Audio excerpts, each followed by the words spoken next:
your boy the Fat Mac, and we are live from the Chitlin Circuit. And you are now tuned in to PKF Topics, baby. I am really him. We gotta learn to put the kids first. I am really him. I am really that dude. I am. How you doing, Miss Charlie? Doing all right. It's welcome been a busy day. Welcome to PKF Topics. I have a question. We closing in on 22nd Sunday. How you feeling about that? I was relieved. Running a small business in this economy has not been easy, and I've been in need of a break for a while now, and I had been looking forward to being able to take some time off and take a break, and as the date gets closer and things haven't quite been wrapped up in the way that I hoped that they would, I'm starting to get really nervous about it, and I'm really, really sad. And I think everybody here is starting to feel the emotional impact of having to say goodbye to our favorite people and move on. And kind of early for tears already, but feeling good about the decision overall, though. Still feeling like it's the right choice to make. Awesome. Now, are you vegan? I am vegan. My whole family's been vegan since 2012, and we've really enjoyed the lifestyle. My only wish is that I'd done it sooner. Really? Was it a reasoning behind you going vegan?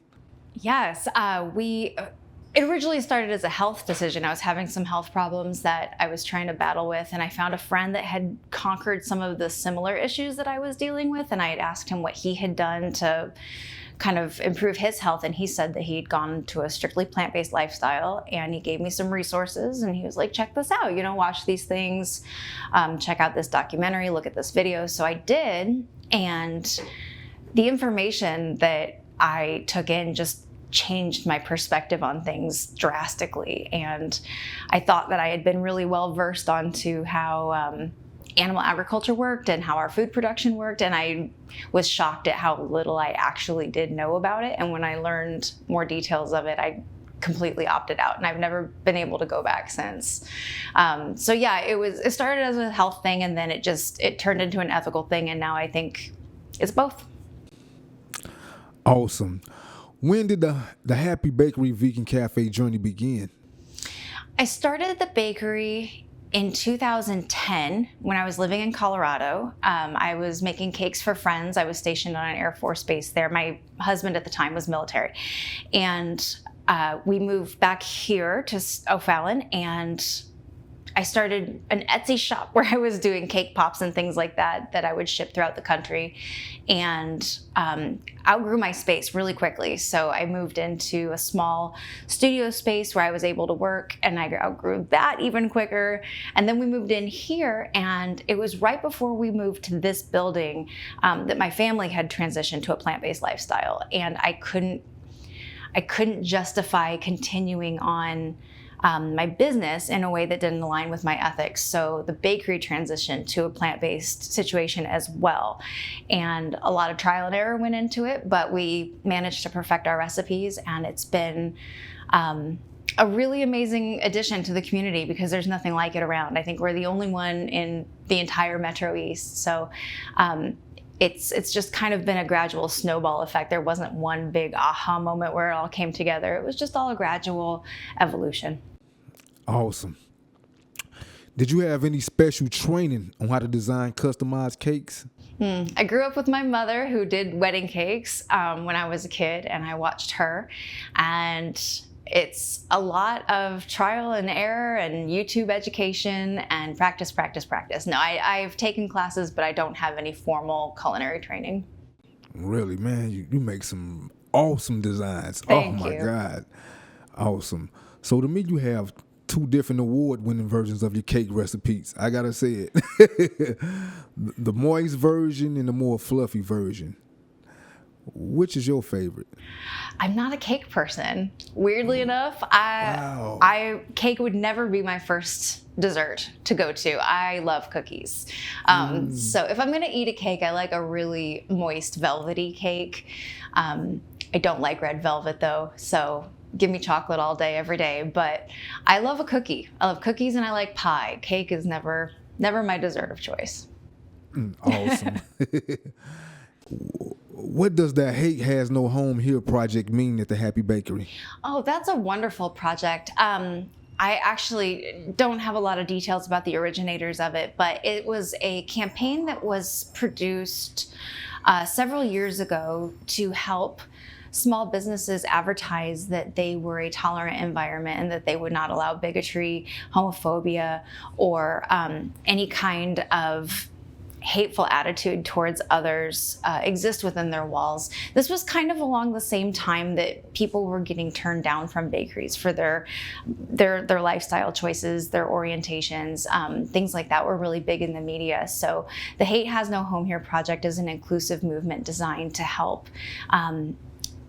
businesses throughout the country show that they are allies of just unity and trying to make sure that everybody has a place where they feel safe and respected. Oh man, that's awesome. Can you describe for me the workload on a busy day at the Happy Bakery when you're short staffed? Oh God. Oh man. Part of the reason that I need a break is because there are days where I come in at 6 a.m. and I work throughout the day, and I'm here through the night making cakes, working on cakes until 5 o'clock the next morning. I go home, change my clothes, and come right back and work through the entire next day. So these are 48-hour shifts straight, and they're not uncommon actually. So I'm not a child anymore, and I can't do that kind of thing, and it takes a toll. But just on a day-to-day basis, we have a really amazing team that can produce staggering amounts of food and energy from this postage size building that we're in. So a busy day takes its toll, but our team really juggles quite a bit. I'm very proud of them, and they all manage to really work hard and even make the busiest days pretty seamless. Man, that's awesome. Shout out to the employees. Yeah, they're great. All right, what are some of the challenges you had to face managing your employees? The biggest one is that I didn't set out to be a boss. I did not ever intend to run a team of people. I don't have experience with it. I'm not exactly the best personality for it because I tend to be I'm not a very strict or demanding person. I tend to lead with my heart, which it's a big part of the reason when people walk in here, they feel love because this place was built with it. But as far as managing a team, I don't think I have the discipline and the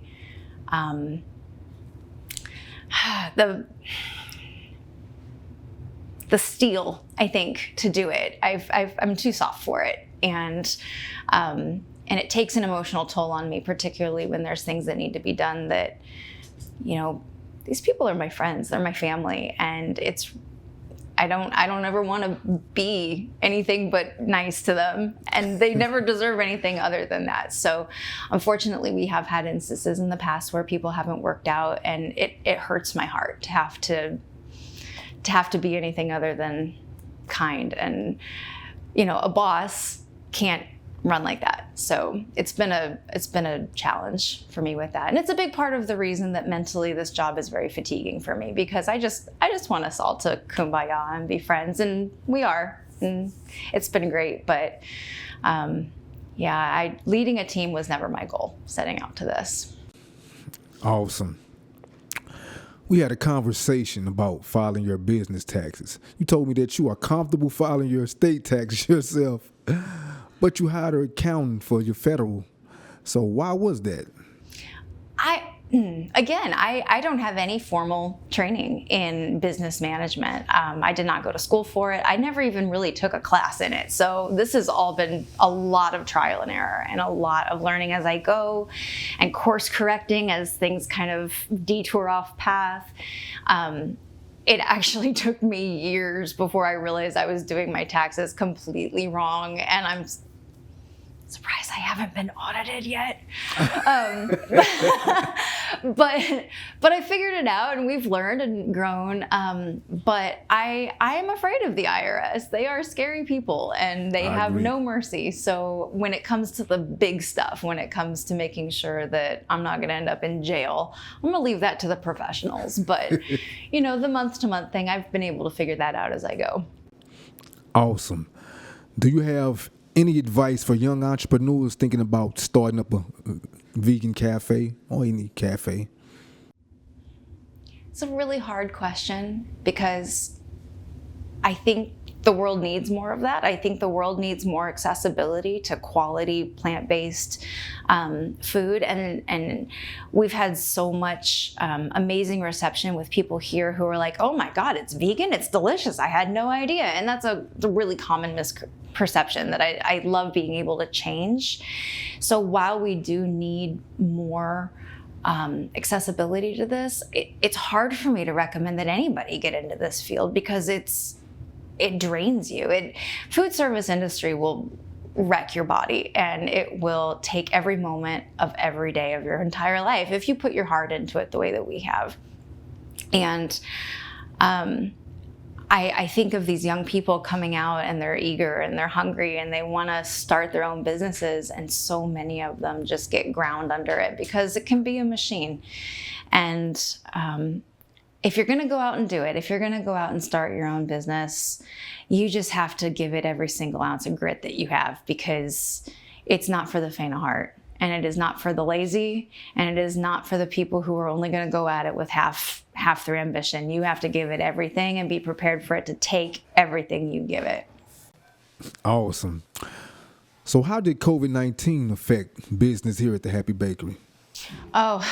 We would have gone under, honestly, if we hadn't made some creative pivots.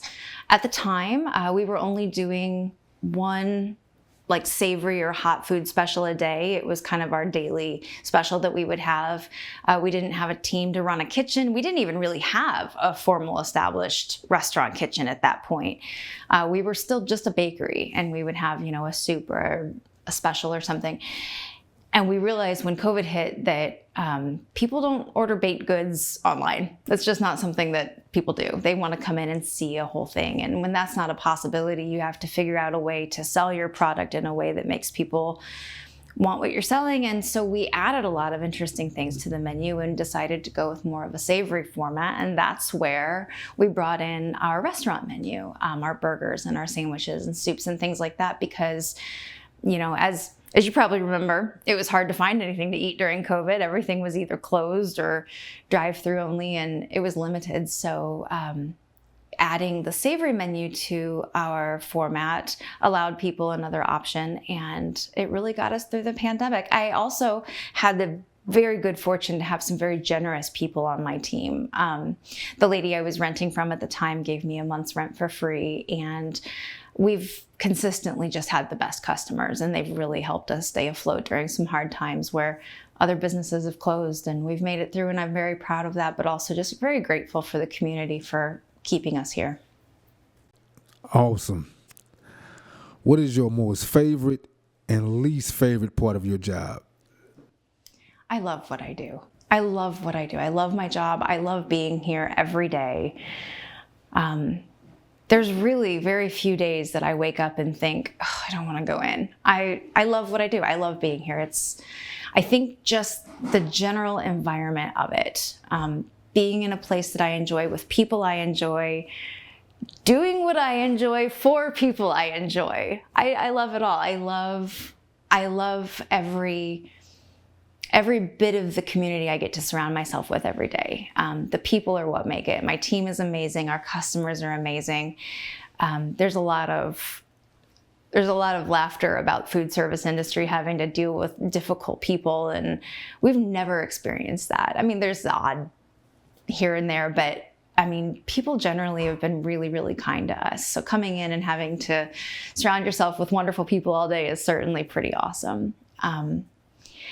I hate the long nights. I hate the long hours. There's really nothing I despise more than watching my family go off and do fun things that I can't do because I'm working on somebody's cake, or having to finish this or that, or scrub floors and clean counters while it's 2:00 in the morning and everyone in my house is going to sleep. That gets rough. It gets rough, and not having the holidays to just enjoy with my family is tough, because for the last several years, every time Easter or Halloween or Christmas comes around, the only thing on my mind is, oh God, that's going to be so much work. I'm looking forward to having my holidays back.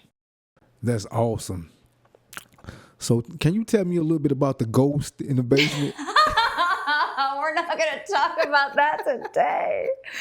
All right, the ghosts. Okay. So this house was built in 1902. It's 122 years old.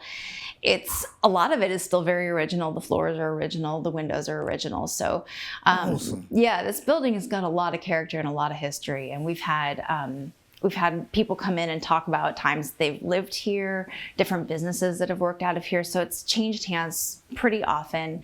And our team has all unanimously had experiences with whatever is still residing here in whatever capacity. We've had some scary experiences, some goosebumpy things. We've heard people in the ceiling. We've heard people saying our name, people talking. It's pretty regular. The voices are pretty regular. We hear that a lot.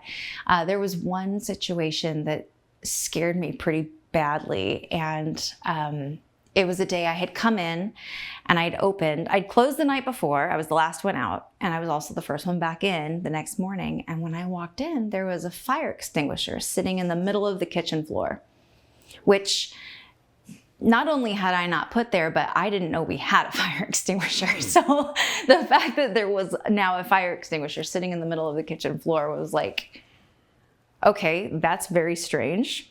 So I found a place to put it, and I put it out of my mind for a while until the grill stopped working later that day. And I couldn't figure out why the grill wasn't working. So I pulled the tables out and I looked behind it, and the outlet had caught fire and there was a char mark up the wall. And it was fine. I mean, we had to get the outlet replaced and the plug replaced on our grill, but there was no fire in the wall or anything. But the coincidence of there being a fire extinguisher mysteriously appearing on the floor the same day that there's potentially a fire in the wall was a little unnerving. But there's been other things like coming in the morning and the lights are on when I know for a fact that I turned them off when I left. Electronics go really wonky around here. Watch your equipment. But in the last 3-week span, we've had 3 major appliances all crap out on us. And we're starting to wonder if the little spirits aren't kind of angry that we're vacating. So, but all of our experiences have been generally positive. We haven't had anything that has made us feel in any bad kind of way, but there's definitely energy here for sure. Okay, awesome. Yeah. Whoa. How do you deal with a disgruntled customer? So when somebody's angry, there's generally a reason for it. There's generally something that we've either done or misunderstood that they're upset about. And so I try to approach an angry customer with as much kindness as I can. I like to make it right by them, whether that's a refund or a replacement or just a genuine apology. Sometimes that's all people want. We've had our odd situation, though, where somebody's mad over absolutely ludicrous things. There was a lady once who got all bent out of shape and accused us of ruining her daughter's birthday because her cake was the wrong shade of pink. And it's just like, okay, we're done here. And that's when we have to just kind of draw our lines and be like, listen, we are also people, and we're going to try to make this right. But if you're not going to let us, then there's nothing else we can do. But for the most part, everybody who has a complaint is dealt with as much compassion as we can. You know, we're not cheap, and we want to make sure people feel like their money's been well spent. Awesome. Can you share one memorable moment at the Happy Bakery that comes to mind? Anyone? We have a lot of celebrations here, and we have a lovely, lovely woman who volunteers her time with us, and she comes in and she's just the biggest ray of sunshine. And I remember when I first met her, I thought that this woman couldn't possibly be real. I thought she was in the witness protection program or something, because she was just such a unique person. And she's come in and she's volunteered with us, and she's going through a rough time in her life right now. So we threw her a party about a month ago, just for her, for no reason whatsoever. And it was a surprise party, and it was a lot of fun. We throw birthday celebrations for our staff.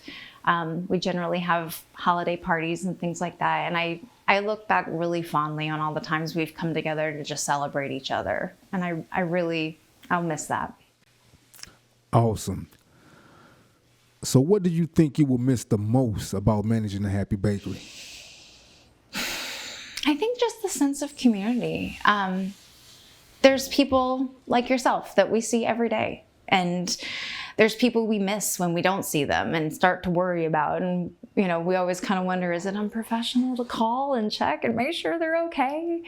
There's kids whose families I've been making cakes for since, I've made their parents' engagement cake, and then their wedding cake, and then their baby shower cake, and then their baby's first birthday cake.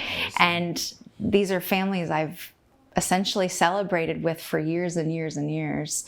And I've watched them through all of their happiest milestones, and I've been there for them in my own little capacity. And I'm going to miss that. I'm going to miss keeping tabs of my families from year to year as their kids get older. Man, awesome, man. Thanks for allowing me to interview you, Miss Charlie. Yeah, thank you for being here, and thank you for being one of our people, Ken. Awesome. You're gonna make me cry. It's been a hell of a pleasure, and I'm very grateful for the people who've given us the opportunity to be here, to stay here.